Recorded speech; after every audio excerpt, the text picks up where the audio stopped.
Donc Jérémy Steninger, vous êtes secrétaire général de deux syndicats professionnels, l'IFA et l'IFEP. Est-ce que vous pourriez nous détailler un peu les sigles et nous en dire un peu plus sur ces deux organisations professionnelles? Oui.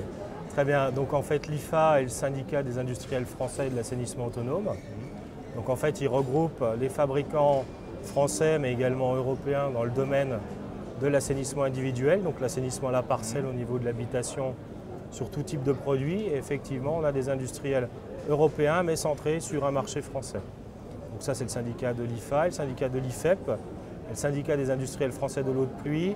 Donc là, qui regroupe des fabricants français dans le domaine de la récupération et utilisation d'eau de pluie et sur tout type de produits. Ça va des cuves de stockage, aux chéneaux, canalisation, au système de pompage, donc à l'ensemble des produits qui peuvent entrer dans la conception d'une installation de récupération d'eau de pluie. Est-ce que c'est un marché concurrentiel sur lequel les étrangers sont très positionnés? On a effectivement un positionnement assez fort de l'étranger parce qu'en fait, en France, on a eu des réglementations assez fortes liées aux enjeux sanitaires avec des ministères de la Santé assez présents dans ce domaine-là, qui a un petit peu freiné le développement et l'innovation, ce qui fait qu'on a des pays comme la Belgique ou l'Allemagne qui ont pris une avance assez importante en matière d'assainissement des eaux usées à la parcelle, mais également en obligeant la récupération et l'utilisation d'eau de pluie dans ces pays, qui fait qu'effectivement on a une pression assez forte des pays limitrophes de la France, notamment Belgique et Allemagne.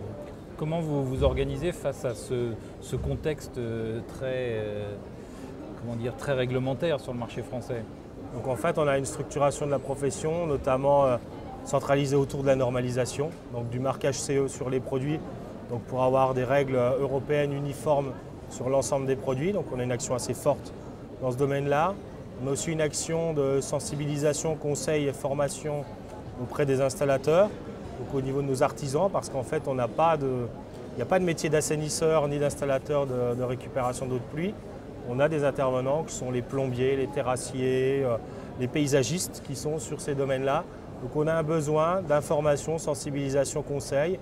On est même aujourd'hui au développement de scénarios de formation pour aller en partenariat avec les fédérations professionnelles, CAPEB, CNATP, FFB, vers de la qualification des installateurs. Oui, parce que pour l'instant, finalement, les intervenants sont assez variés. Comment le consommateur, finalement, peut être sûr d'avoir une mise en œuvre de qualité quand il fait réaliser… On a peu de garanties, effectivement. On est sur de l'assainissement, de la récupération de pluie chez le particulier.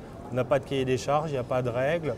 On a quand même en France, on travaille sur une norme NF sur la récupération d'eau de pluie, qui a une norme chapeau qui va de la conception jusqu'à l'entretien des installations. Donc là, ça donnera un fil conducteur pour l'installateur. On a des règles de l'art de mise en œuvre en assainissement autonome avec un DTU. Mais effectivement, on n'a pas aujourd'hui une valorisation des compétences de ces métiers-là, mis à part en assainissement autonome où on a des chartes qualité qui sont mises en place dans les départements et les régions.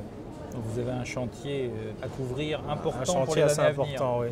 Mais écoutez, merci de nous avoir fait découvrir en effet ces deux syndicats professionnels. Merci à vous.